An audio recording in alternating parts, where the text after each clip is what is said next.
Hi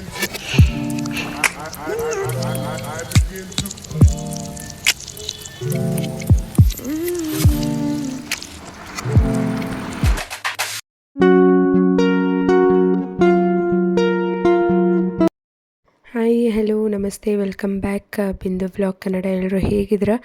ನಾನು ಪರವಾಗಿಲ್ಲ. Voice completely ಇನ್ನೂ ಸರಿ ಹೋಗಿಲ್ಲ. ನೀವು ಚೆನ್ನಾಗಿದ್ದೀರಾ ಅಂತ ಅಂದ್ಕೊಂಡಿದ್ದೀನಿ. ನಾನು ಬಿಂದು. ಯಾರೆಲ್ಲ ಚಾನಲ್ ಇನ್ನೂ ಸಬ್ಸ್ಕ್ರೈಬ್ ಮಾಡಿಲ್ಲ ಈಗಲೇ ಹೋಗಿ ಚಾನಲ್ನ ಸಬ್ಸ್ಕ್ರೈಬ್ ಮಾಡಿಕೊಂಡು ಸಪೋರ್ಟ್ ಮಾಡಿ. ಇವತ್ತು ಮನೆಯಲ್ಲೇ ಸುಲಭವಾಗಿ ಕ್ರಿಸ್ಪಿ ಆ್ಯಂಡ್ ಟೇಸ್ಟಿಯಾಗಿ ಫಿಶ್ ಕಬಾಬ್ ಹೇಗೆ ಮಾಡೋದು ಅಂತ ನೋಡೋಣ ಬನ್ನಿ. ಇದಕ್ಕೆ ನಾನು 1/4 kg ಫಿಶ್ ತೊಗೊಂಡಿದ್ದೀನಿ. 1 kg ಇರ್ಬೋದು ಸಮಥಿಂಗ್. ಇದಕ್ಕೆ ಏನೇನು ಮಸಾಲ ಬೇಕು ಅಂತ ನೋಡೋಣ. 1.5 ಗೆಡ್ಡೆಯಷ್ಟು ಫುಲ್ಲು ಸಿಪ್ಪೆ ಬಿಡಿಸಿರೋ ಅಂತಹ ಬೆಳ್ಳುಳ್ಳಿ, 1 ಇಂಚಷ್ಟು ಶುಂಠಿ, 1/4 ಟೇಬಲ್ ಸ್ಪೂನಷ್ಟು ಕಾಳು ಮೆಣಸನ್ನ ಹಾಕಿ ಫೈನ್ ಪೇಸ್ಟ್ ಮಾಡದೆ ಹೋದ್ರೂ ಪರವಾಗಿಲ್ಲ, ಬಟ್ 70-80% ಅಷ್ಟು ಪೇಸ್ಟ್ ಮಾಡ್ಕೊಳ್ಳಿ. ಈ ರೀತಿ ಆರಾಮಾಗಿ ಕ್ರಿಸ್ಪಿಯಾಗಿ ಟೇಸ್ಟಿಯಾಗಿ ಆರಾಮಾಗಿ ಮಾಡ್ಕೋಬಹುದು ನೀವು ಮನೇಲೇ. ಈಗ 1 ಎಗ್ ಹಾಕ್ಕೊತಿದ್ದೀನಿ. ರುಚಿಗೆ ತಕ್ಕಷ್ಟು ಉಪ್ಪು ಹಾಕ್ಕೊತಿದ್ದೀನಿ. ಉಪ್ಪು ನೋಡಿ ಹಾಕ್ಕೊಳ್ಳಿ, ಯಾಕಂದರೆ ಕಬಾಬ್ ಪೌಡ್ರ್ ಪ್ಯಾಕೆಟಲ್ಲೇ ಉಪ್ಪಿರೋದ್ರಿಂದ, ಉಪ್ಪು ಮಿಶ್ರಣ ಮಾಡಿರೋದ್ರಿಂದ ಸ್ವಲ್ಪ ಮೇಲೆ 1/4 ಟೇಬಲ್ ಸ್ಪೂನಷ್ಟು ಉಪ್ಪು ಹಾಕಿದ್ರೆ ಸರಿ ಹೋಗುತ್ತೆ. ನಿಮಗೆಲ್ಲ ಇದರಲ್ಲೇ ಸಾಕು, ನಾವು ಉಪ್ಪು ಜಾಸ್ತಿ ತಿನ್ನಲ್ಲ ಅಂದರೆ ಇದರಲ್ಲಿರೋ ಉಪ್ಪೇ ಸಾಕಾಗುತ್ತೆ. ಉಪ್ಪೇನು ಆ್ಯಡ್ ಮಾಡ್ಕೊಳ್ಳೋವಂಥದ್ದು ಬೇಕಾಗಿರಲ್ಲ. ಇವಾಗ ಉಪ್ಪು ಹಾಕಿದ್ಮೇಲೆ ನಾನಿಲ್ಲಿ ತೇಜು ಬ್ರ್ಯಾಂಡ್ ಅವ್ರದ್ದು ಫಿಶ್ ಕಬಾಬ್ ಪೌಡರ್ನ ಬಳಸ್ತಿದ್ದೀನಿ. ನೀವು ಫಿಶ್ ಕಬಾಬ್ ಪೌಡರ್ ಬಳಸಿಲ್ಲ ಬೇಡ ಅಂತ ಅಂದರೆ ಇದಕ್ಕೆ ಬ್ಯಾಡಗೆ ಮೆಣಸಿನ್ಕಾಯಿ ಸೇರಿಸಿ ರುಬ್ಕೊಂಡು ಕಾರ್ನ್ಫ್ಲೋರು, ಸ್ವಲ್ಪ ಮೈದಾ ಮತ್ತು ಮೊಟ್ಟೆ, ಶುಂಠಿ ಬೆಳ್ಳುಳ್ಳಿ ಸೇಮ್ ಆ್ಯಡ್ ಮಾಡ್ಕೋಬೇಕಾಗುತ್ತೆ.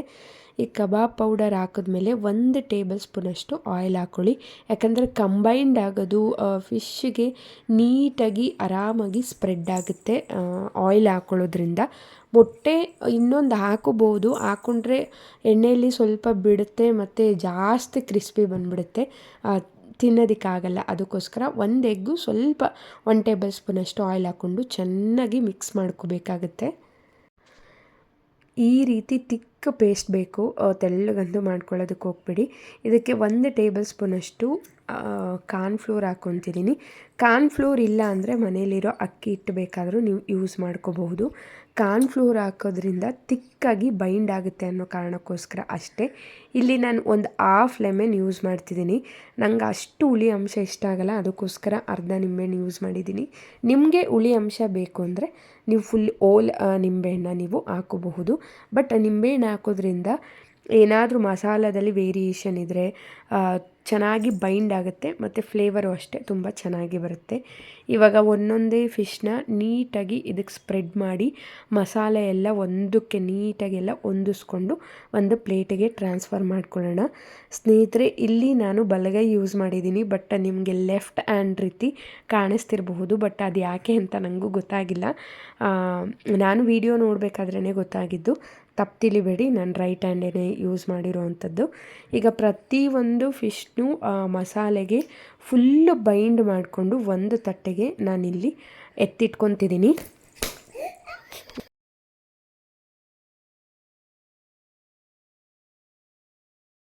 ಈಗ ಮಸಾಲೆ ಎಲ್ಲ ಮಿಕ್ಸ್ ಮಾಡಿ ಒಂದು ತಟ್ಟೆಗೆ ನಾನು ನೆನೆಯೋದಕ್ಕೆ 1 ಹಾಫ್ ಆನ್ ಅವರ್ ಬಿಟ್ಟರೆ ಸಾಕು. ಜಾಸ್ತಿ ಇದನ್ನು ಮ್ಯಾರಿನೇಟ್ ಮಾಡಬೇಕು ಅಂತ ಏನಿಲ್ಲ, ಹಾಫ್ ಆನ್ ಅವರ್ ನೆನೆಸಿಟ್ರೆ ಸಾಕು. ನಿಮಗೆ ಟೈಮ್ ಇಲ್ಲ ಅಂದರೆ ಒಂದು 10 ನಿಮಿಷ ನೆನೆಸಿಡಿ, ಜಾಸ್ತಿ ಹೊತ್ತು ನೆನೆಸಿಡಬೇಕು ಅಂತ ಏನಿಲ್ಲ. ಈಗ ಒಂದು ಬಾಣಲಿಗೆ ಇಲ್ಲ ಅಗಲಾಗಿರೋದು ತವಾ ಥರ ಇರುತ್ತಲ್ಲ, ಆ ಥರ ಬಾಣಲಿನಾದರೂ ಇಟ್ಕೋಬಹುದು, ಇಲ್ಲ ತವಾ ಫ್ರೈನಾದರೂ ಮಾಡ್ಕೋಬಹುದು, ಇಲ್ಲ ನಂತರ ಕಡಿಮೆ ಎಣ್ಣೆ ಹಾಕ್ಕೊಂಡು ಡೀಪ್ ಫ್ರೈನಾದರೂ ಮಾಡ್ಕೋಬಹುದು. ನಾನು ಸ್ವಲ್ಪ ಮೀನಿಗೆ ಎಣ್ಣೆನ ಕಡಿಮೆನೇ ಹಾಕ್ಕೊತೀನಿ, ಜಾಸ್ತಿ ಹಾಕ್ಕೊಳ್ಳಲ್ಲ, ಯಾಕಂದರೆ ನಾನು ಅಷ್ಟು ಬಳಸಲ್ಲ ಅಂತ. ಇದನ್ನು ಸ್ವಲ್ಪ ಲೈಟ್ ರೆಡ್ ಕಲರ್ ಆಗೋವರೆಗೂ ಬೇಯಿಸ್ಕೊಂಡ್ರೆ, ಡೀಪ್ ಫ್ರೈ ಮಾಡಿಕೊಂಡ್ರೆ ತುಂಬಾ ಚೆನ್ನಾಗಿ ಬರುತ್ತೆ. ನೀವು ಒಂದ್ಸರಿ ಟ್ರೈ ಮಾಡಿ. ಮನೇಲೇ ಆರಾಮಾಗಿ ನೀವು ಮಾಡ್ಕೋಬಹುದು. ಔಟ್ಸೈಡು ಒಂದು per piece 80 rupees 100 rupees charge ಮಾಡ್ತಾರೆ.